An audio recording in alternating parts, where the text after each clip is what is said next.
vamos a continuar en este expreso matutino y bueno, en momentos en que la palabra, que es un derecho, pero también puede ser un arma muy poderosa, una frontera, una grieta, nuestro país se encuentra en un debate importante sobre la libertad de expresión.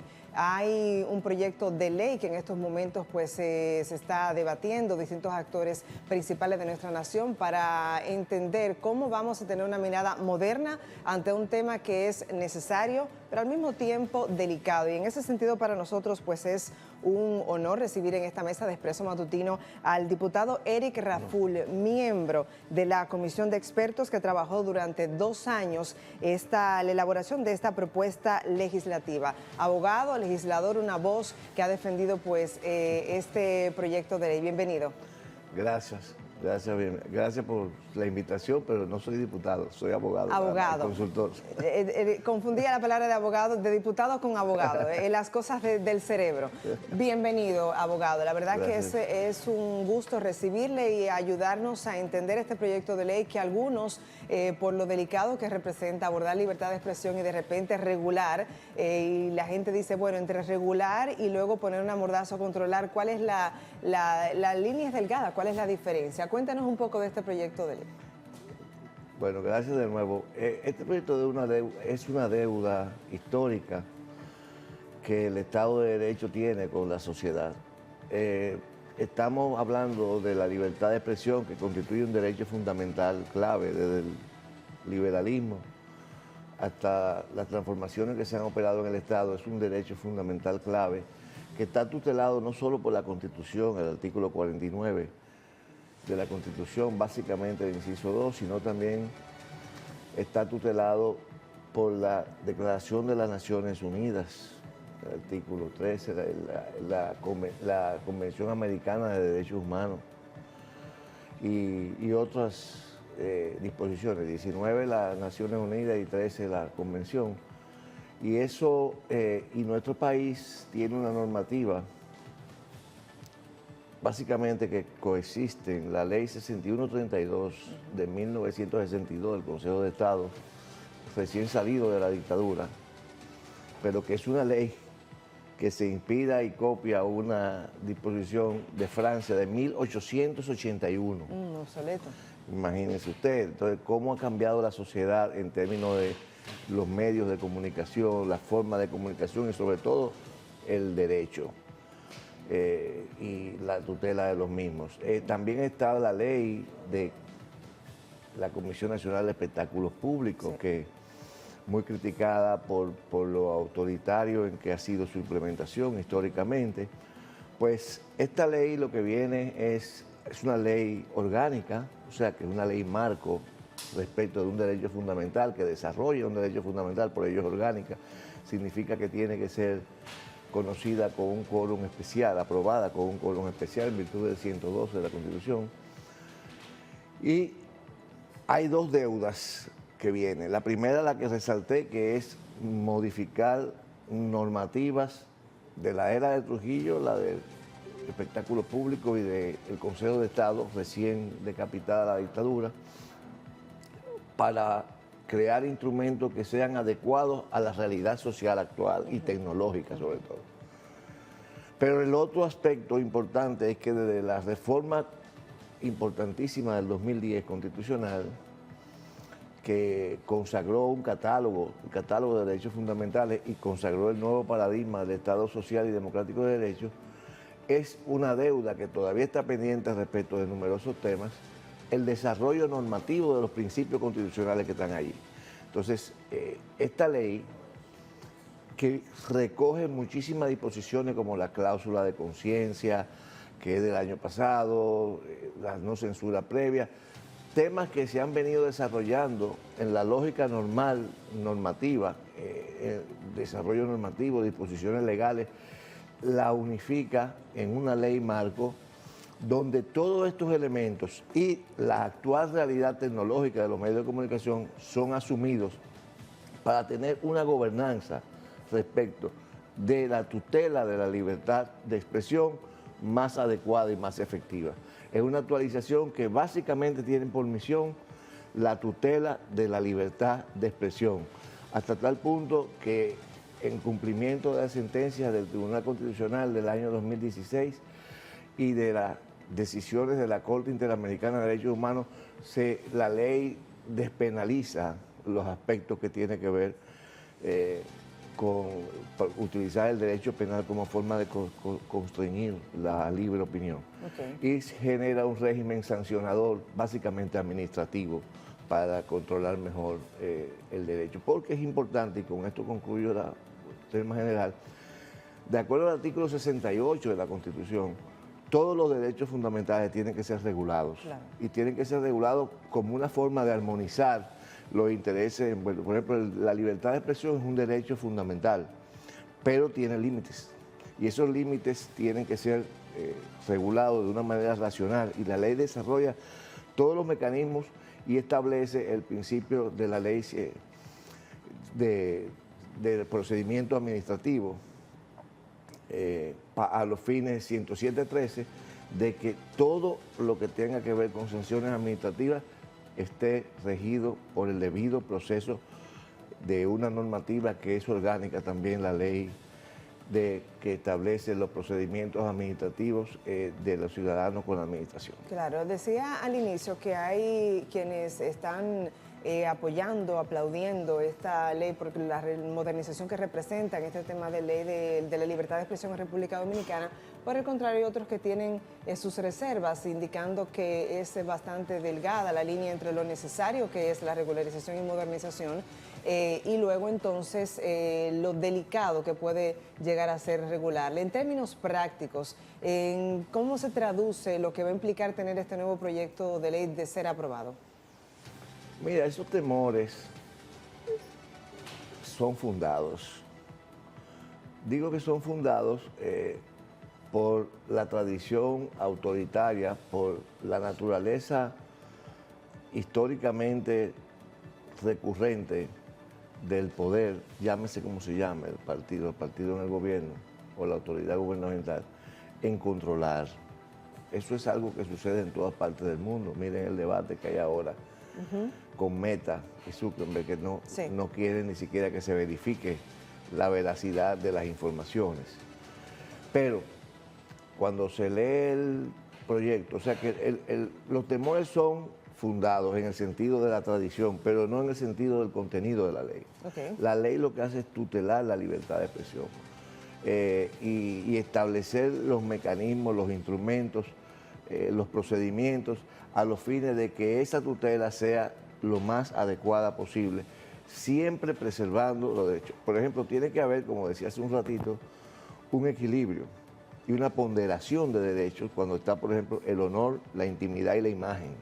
Claro. Tiene que controlarse el tema de niños, niñas y adolescentes en los medios de comunicación y su dignidad. Tiene que controlarse el tema de la dignidad humana y tiene que controlarse también lo que son políticas y discursos y informaciones que discriminen a segmentos de la población. Entonces, esos son temas que saludamos la decisión del presidente del Senado de abrir el debate, convocar a vistas públicas, claro, que fue en el día de ayer que lo planteó.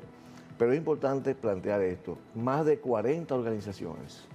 Fíjate que el decreto 333 de 2022, que crea la comisión de la cual honrosamente formamos parte, con periodistas, directores de medios, abogados, personalidades, una comisión bastante extensa. Trabajamos 2 años y medio. Ayer nos preguntaban eso. ¿Por qué 2 años y medio? Porque se hicieron una cantidad de eventos en universidades, con Adora, con las asociaciones, con FINJU, con participación ciudadana, con todo. Se produjo un proceso de socialización del proyecto, de discusión, pero más importante, con la relatoría de la Comisión Interamericana de Derechos Humanos en materia de libertad de expresión. Importante. Con la UNESCO, que es el capítulo de la UNESCO de la libertad de expresión, fueron quienes organizaron el evento más importante que se ha hecho en la historia, en abril del año pasado, en París, respecto a las plataformas digitales y el tema de la tutela de la libertad de expresión y la protección de derechos, que es un debate que está en vivo ahora. Obviamente, Las preocupaciones son válidas, hay preocupaciones respecto de la integración del Consejo Directivo de INACOM, de la institución reguladora, y siempre debe haber preocupación. Es bueno que haya celo y vigilancia respecto de la implementación de una ley. Toda ley, incluso cuando se promulga, es una hipótesis de trabajo, claro, que tiene que desarrollarse, y el desarrollo de esa ley, en su implementación, tenemos que valorar la importancia de que los actores que la implementen tengan conciencia y vocación democrática, porque esa es la clave para tratar de luchar porque la conversación pública, que es de lo que esto tiene que ver, esté impregnada de valores constitucionales. Bueno, la defensa de este proyecto de ley tiene actores claves, incluso desde el sector del periodismo, y en ese sentido, abogado, le voy a invitar a que veamos juntos una historia en la que precisamente contamos cómo el periodista Percio Maldonado, director del Nuevo Diario y parte de esta comisión redactora, aseguró que este proyecto busca modernizar esa normativa desfasada del 1962. Veamos. Entonces esta ley incluye todo el ecosistema digital con que hoy vive el mundo moderno. Trata de hacer una ley para responder justamente a esas realidades virtuales. Es una ley que incluye, y en esto hay que reconocer que el Estado está asumiendo esa responsabilidad también, el compromiso de promover el acceso de la población a la Internet como un requisito, un derecho ya hoy fundamental de la población.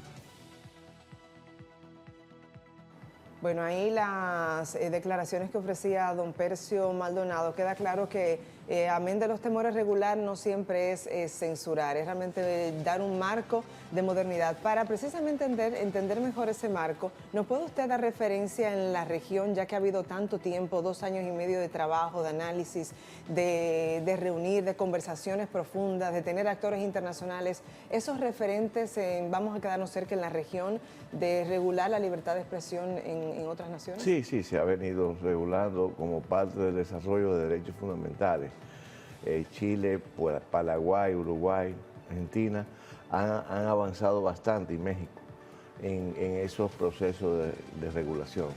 Y fíjate que el sistema internacional de derechos humanos, o sea, las convenciones de las cuales los países somos signatarios, han venido produciendo, tal como sucedió en Europa con la Corte Europea de Derechos Humanos, han venido incidiendo en la transformación de los ordenamientos nacionales, en aras de que los ordenamientos nacionales se hagan cada vez más afines a una normativa común en lo que se refiere a derechos humanos. Y ese proceso América Latina lo ha vivido, independientemente de cómo lo vivió la Unión Europea, y ha estado incidiendo todavía de manera muy tímida por el poco alcance que todavía tiene en cuanto numéricamente las actuaciones de la Corte Interamericana de Derechos Humanos, pero sí ha venido incidiendo en leyes marcos, te puedo decir, ley niño, niña, adolescente, medio ambiente, propiedad intelectual, todos esas transformaciones normativas que nosotros hemos venido operando, salud, que se han venido operando en nuestro ordenamiento desde finales de la década de 80, muchas de ellas vienen de mandatos de organismos internacionales para que los países adecúen sus normativas a esas directrices. Muy bien. ¿Quién regula el regulador? Que es uno de los temores, de repente, con la institución que estaría al frente de ya operativamente regular y poner operativamente esta ley en marcha. Sí, el INACOM está conforme al artículo 141 de la Constitución de la República. Es una entidad autónoma y descentralizada con presupuesto propio. Esto es el mecanismo que en los procesos de desconcentración, como establece ese artículo, establece nuestro ordenamiento constitucional para dotar de una mayor autonomía a las instituciones que tienen que velar por temas relevantes. En este caso, por mandato del mismo 141 de la Constitución, esta entidad, pese a su autonomía administrativa y financiera, debe estar adscrita al ministerio que más afinidad tenga, eso dice el 141, con la actividad que se tutela. En este caso es la libertad de expresión, y el ministerio que más afinidad tiene con ellos es el Ministerio de Cultura, que viene a ser como el jerárquico, pero es un jerárquico condicionado normativamente, constitucionalmente, solamente para directrices básicas y para el cumplimiento de los mandatos, no para incidir en el día a día y en la operatividad de la entidad. Muy bien, ¿expectativa de que este proyecto de ley ya sea una realidad en nuestra nación para cuándo, luego de toda esta vista pública y el proceso que sigue? Mira, ahora viene un proceso que deberá ser rico, ampliar lo que han sido 2 años de debates. Ojalá que el Senado, como se anunció ayer en la vista pública, escuche a todos los actores. Si hay que hacer mejoras o introducir cambios, siempre todo proyecto es perfectible y es mejorable. Y la expectativa es que el país se pondría a la vanguardia de aprobar un instrumento como este, porque este es un instrumento que ya está consensuado con los órganos rectores a nivel mundial, UNESCO y Sistema Interamericano de Derechos Humanos, respecto de sus contenidos. Muy bien, pues muchísimas gracias al destacado jurista Eric Raful, miembro de esa comisión de expertos que ha trabajado por más de 2 años en la propuesta legislativa de este proyecto de libertad de expresión en República Dominicana. Ha sido un placer tenerle. Placer es mío.